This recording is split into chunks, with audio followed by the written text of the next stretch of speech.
दोस्तों स्वागत है आपका एम्पलीफायर वर्ल्ड चैनल में। देखिए ये सर्किट डायग्राम जो अभी आपकी स्क्रीन के सामने है, इसका सर्किट स्टडी हमने पिछले एक वीडियो में किया था और बहुत सारे सब्सक्राइबर ने कहा कि सर इसका प्रैक्टिकल वीडियो भी बना दीजिए। तो चलिए दोस्तों, आज हम इस सर्किट डायग्राम का प्रैक्टिकल वीडियो करने जा रहे हैं। तो देखिए यहाँ पर मैंने इसकी जेरोक्स कॉपी निकाल रखी है उस सर्किट डायग्राम की। तो यहाँ पर देखिए LM311 ये आईसी है और ये IR2153 ये आईसी है और यहाँ पर दो मॉसफेट लगे हुए हैं। ये दोनों एन चैनल मॉसफेट है और एक ये इंडक्टर और ये स्पीकर। इस तरीके का ये सर्किट डायग्राम है। तो इसको प्रैक्टिकली बनाने के लिए हमें देखिए इस टाइप का अरेंजमेंट करना पड़ेगा कि हम इसको पेपर के ऊपर ही ड्रॉ कर लें। तो देखिए यहाँ पर +15 वोल्ट का इसको रिक्वायरमेंट है जो मॉसफेट ड्राइवर आईसी है, और जो LM311 है उसको ±12 वोल्ट का रिक्वायरमेंट है। तो इस तरीके का अरेंजमेंट है। तो मैं एक ऐसा सर्किट डायग्राम ड्रॉ करता हूँ जिसमें आईसी के पिन के हिसाब से सारा अरेंजमेंट हो। तो देखिए ये एक सर्किट डायग्राम मैंने बना रखा है ऑलरेडी। तो LM311 इस आईसी का जो लास्ट पिन रहेगा उसको +12 वोल्ट देना है और यहाँ पर ये जो पिन है इसे -12 वोल्ट से कनेक्ट करना है, जो कि पिन नंबर 4 है। यहाँ पर BD140 ये ट्रांजिस्टर लगाया गया है, ये PNP ट्रांजिस्टर है। यहाँ पर 2N5401 भी लग जाता है और 2153 आईसी। देखिए इसको यहाँ इस टाइप का अरेंजमेंट करना है कि इसको +15 वोल्ट हम दे सकें। और यहाँ पर कोई भी एन चैनल मॉसफेट चलेगा जिसका वर्किंग वोल्टेज 50 वोल्ट से ज़्यादा हो। और इंडक्टर लगने के बाद आउटपुट हमें यहाँ मिलेगा और जो स्पीकर लाइन का ही जो फीडबैक वायर होता है वो यहाँ पर जाके जुड़ जाएगा। देखिए ये LM311 इस आईसी के पिन नंबर 3 पर। तो बिल्कुल ऐसा ही अरेंजमेंट करते हैं जैसा आईसी रखा हुआ है, ठीक ऐसा ही आईसी मैं इसके ऊपर रख देता हूँ और इसे ग्लू से चिपका देता हूँ। और सारे जो कनेक्शंस हैं जैसे रेजिस्टेंस ट्रांजिस्टर के जैसा सर्किट डायग्राम में दिखाया गया है, ठीक इसी तरीके से मैं कर लेता हूँ। तो देखिए मैंने जोड़ना शुरू कर दिया है, मॉसफेट यहाँ पर लगा दिए हैं। मॉसफेट की इसकी पहली पिन गेट है, बीच वाली ड्रेन है और थर्ड पिन सोर्स है। तो देखिए इसके गेट पर हमें 10 ओम से जो हाई और लो साइड आउटपुट है ये कनेक्ट करना है मॉसफेट के। और ये स्पीकर आउटपुट यहाँ है और जो सोर्स है इस मॉसफेट का, देखिए सोर्स को इस नेगेटिव साइड से जोड़ा है और दूसरे मॉसफेट का सोर्स और ड्रेन आपस में कनेक्ट है। तो ऐसा ही वायरिंग का अरेंजमेंट हमें यहाँ पर भी करना है LM311 साइड में। तो देखिए ये आईसी को इनपुट यहाँ से मिलता है IR2153 को, और यहाँ पर एक 102 का ये कैपेसिटर है। ये फ्रीक्वेंसी डिसाइड करता है कि ऑसिलेशन फ्रीक्वेंसी क्या होगी। तो यहाँ पर इस टाइप का अरेंजमेंट आप देख सकते हैं। जैसा जैसा सर्किट डायग्राम है मैं उसी तरीके से कंपोनेंट सब लगाते जा रहा हूँ। हालांकि कंपोनेंट को लगाने का जो टाइम है इसमें काफ़ी ज़्यादा टाइम लग जाता है, इसीलिए मैं उसको पूरा शूट नहीं कर रहा हूँ। जहाँ जैसे कंपोनेंट्स लगे हुए हैं उसको वायर की मदद से मैं वैसा ही जोड़ता हुआ इसमें कनेक्ट कर देता हूँ। तो धीरे धीरे करके मैंने सभी कंपोनेंट्स अब जोड़ना शुरू कर दिए हैं। देखिए यहाँ 3.3 के का रजिस्टेंस इस तरीके, 4.7 UF कैपेसिटर, ये 102 10 UF 5.1 के। देखिए इस तरीके से मैं सभी कनेक्शंस को जोड़ते हुए बारीक तार का यूज़ करते हुए उसे ग्लू से चिपकाया है। दोस्तों यहाँ इनपुट आईसी जो है LM311, इस आईसी का देखिए यहाँ पर पिन नंबर 1 जो है ऑलरेडी ग्राउंड से जुड़ा हुआ है। इसके बाद 33K की रेजिस्टेंस इसे ग्राउंड से जुड़ी हुई है पिन नंबर 2 से, और यहाँ पर 1K का रेजिस्टेंस ग्राउंड से जुड़ा हुआ है। और यहाँ पर देखिए देख सकते हैं यहाँ BD140 ग्राउंड से उसका बेस जुड़ेगा। तो ये सारे ग्राउंड कनेक्शंस को हमें आपस में जोड़ना होगा। तो इसके लिए मैं एक तार का यूज़ कर रहा हूँ।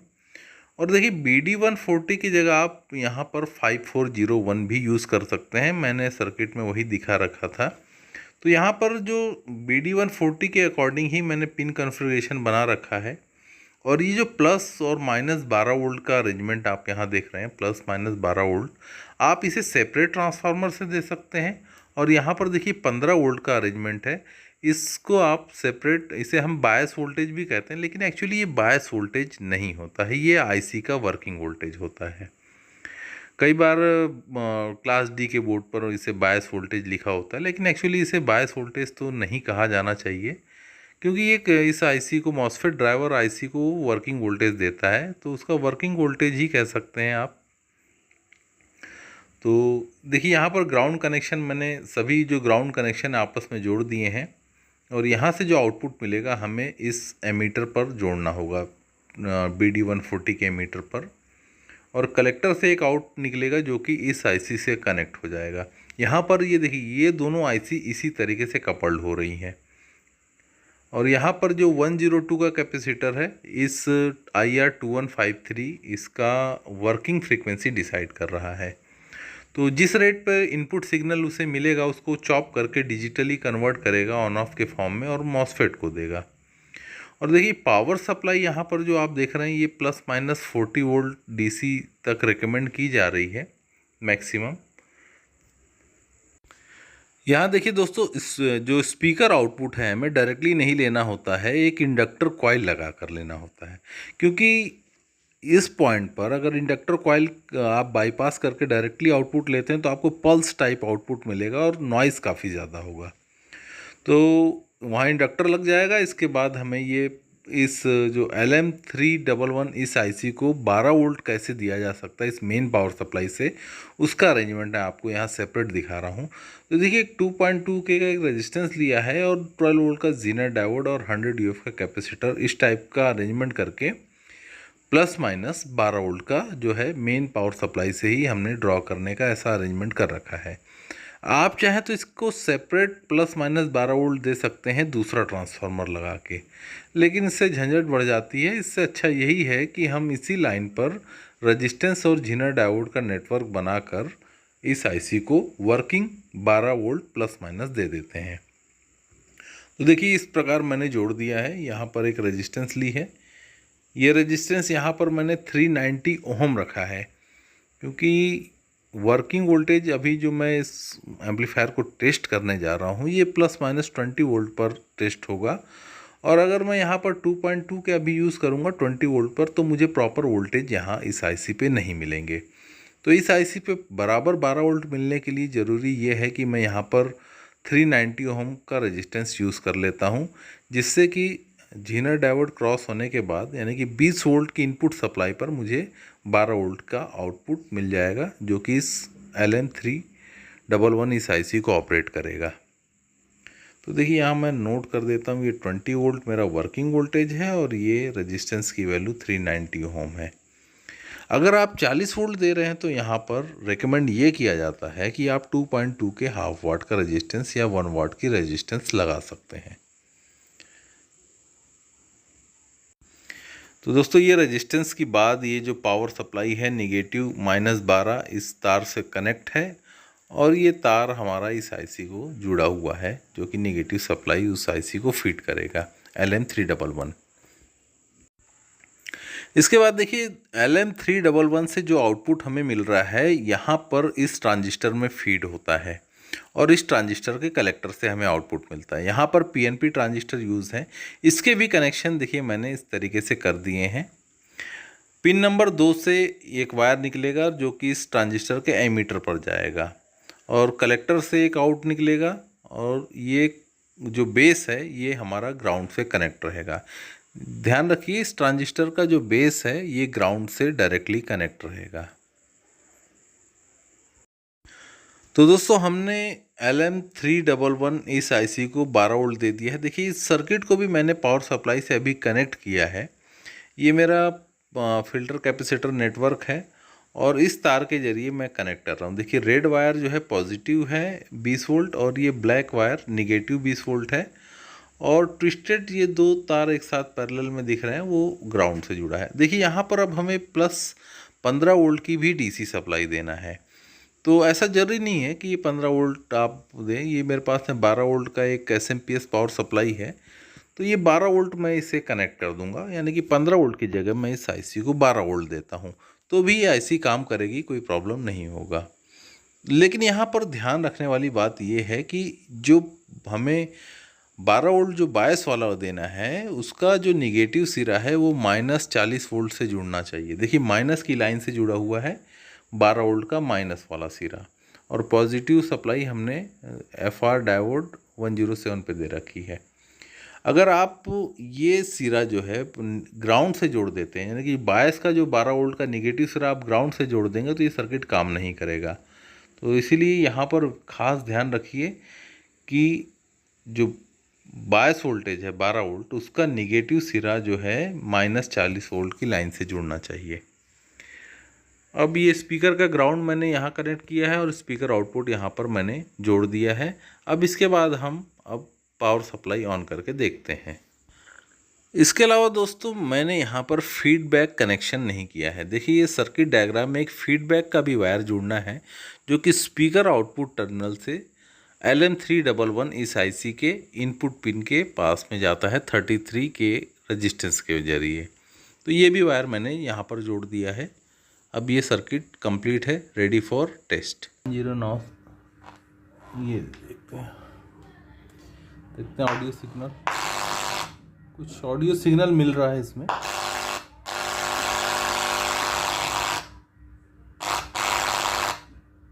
ओके, इसके बाद इसमें ब्लूटूथ से कुछ सिग्नल फिट कर देते हैं। सो फ्रेंड्स, अभी बिल्कुल हमने यहाँ पर म्यूज़िक सिग्नल इनपुट में दे रखा है और इसको पावर अप करने के लिए ये ट्रांसफार्मर से पावर अप कर देते हैं।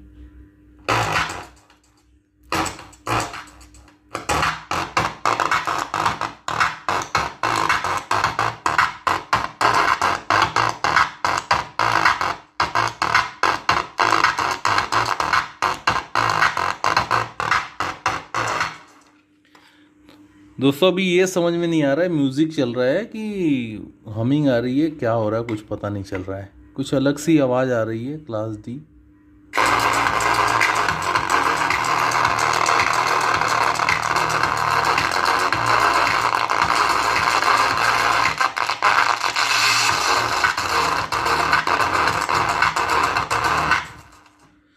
तो दोस्तों ये प्रॉब्लम है अभी कि ये काम नहीं कर रहा है। उसके पीछे एक रीज़न और हो सकता है। देखिए आउटपुट में यहाँ पर एक कैपेसिटर लगते हैं जो कि ग्राउंड से जुड़ता है। यहाँ पर एक कैपेसिटर लगा होता है, ऐसे 3 कैपेसिटर लगते हैं 105।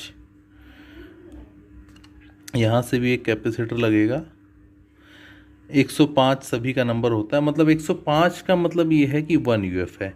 तो ये नॉन पोलराइज कैपेसिटर होते हैं। यहाँ पर अभी तक मैंने वो नहीं लगाए हैं। तो फ़िलहाल अभी मुझे बड़ी मुश्किल से ये कैपेसिटर मिला है। ये है 2.2 UF, यानी कि ये 225 के करीब हो रहा है इसका वैल्यू। तो इसको लगा कर देखते हैं।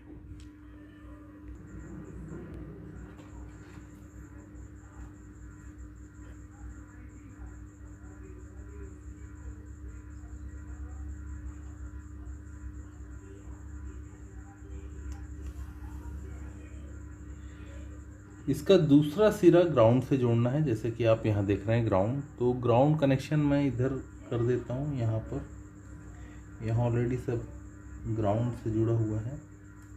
देखिए इस तरीके से खिचड़ी बन चुकी है वायर की। मुझे नहीं लगता कि आपको कुछ इसमें क्लियर समझ में आ रहा होगा। तो चलिए इसको एक बार और कनेक्ट करते हैं। और म्यूज़िक तो चल ही रहा है, पावर सप्लाई जोड़ते हैं।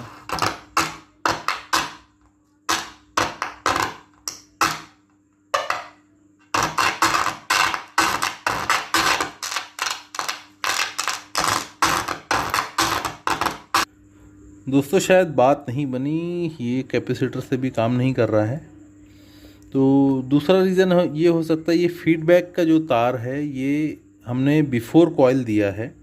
अगर ये फीडबैक का वायर हम जो कॉइल के बाद में जोड़ते हैं तो देखते हैं कुछ फ़र्क पड़ता है या नहीं। तो ये फीडबैक का वायर हमने यहाँ से निकाल लेते हैं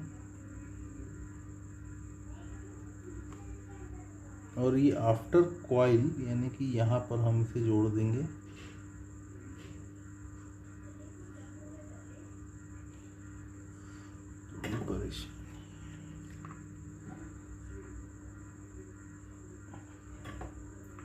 इसके बाद देखते हैं पावर से कनेक्ट करके।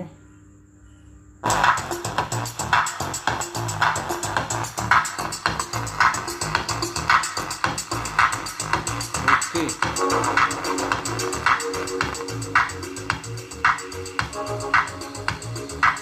अभी दोस्तों वॉइस काफ़ी क्लियर हो गई है पहले से, बट अगर मैं पॉज करता हूँ थोड़ा इस टाइप का नॉइस है। अब ये हो सकता है कि वायरिंग खुली हो, इसके वजह से ऐसा वॉइस नॉइस आता ही है। ये जैसे सब ऑडियो इंटरफेरेंस हो रहा है, बट अगर म्यूज़िक प्ले करते हैं तो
ओवरऑल दोस्तों क्लास डी एम्पलीफायर के बारे में अभी तक जो भी सर्किट स्टडी हुई है उससे तो ये सर्किट बिल्कुल काम कर रहा है, इसमें कोई प्रॉब्लम नहीं है, काम कर रहा है। बस थोड़ा नॉइस का जो इशू है ये हो सकता है ये वायरिंग ओपन होने की वजह से ऐसा इशू आता है।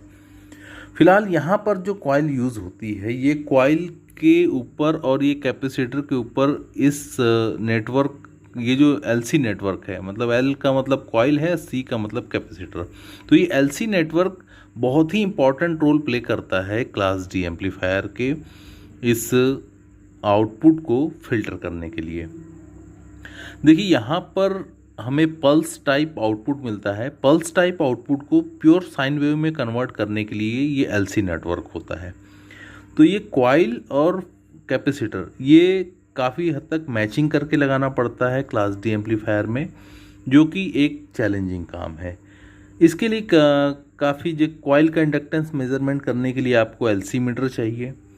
तो इस टाइप के चैलेंजिंग होते हैं क्लास डी एम्पलीफायर में, क्योंकि ये मैचिंग ही सबसे बड़ा इंपॉर्टेंट फैक्टर है। अगर ये परफेक्ट मैच है तभी आपको परफेक्ट साइन वेव मिलेगा और ऑडियो क्वालिटी आपको बेस्ट मिलेगी।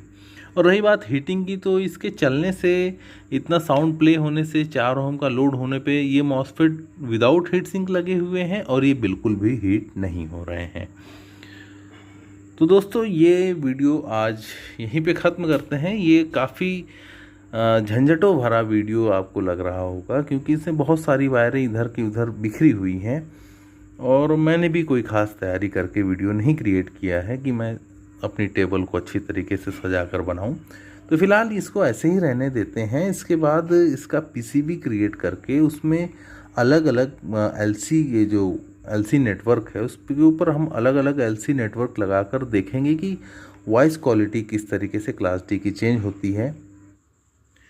तो दोस्तों इसके बाद मार्केट में जो क्लास डी के बोर्ड अवेलेबल हैं उनमें क्या फ़र्क होता है। देखिए यहाँ पर केवल 2 IC से बना हुआ ये क्लास डी है, लेकिन मार्केट में ऐसे बोर्ड्स मिलते हैं जिनमें अलग अलग टाइप की बहुत सारी IC लगी होती है। देखिए इसमें 4 IC लगी हुई है। तो इस टाइप के बोर्ड में कितनी क्लियरिटी होती है ये और मॉसफेट भी अच्छी तरीके से हैवी लगे होते हैं और इनमें क्लेम किया जाता है कि ये 1000 वाट के होते हैं। तो इनकी भी जानकारी लेंगे, इनका भी टेस्ट करेंगे।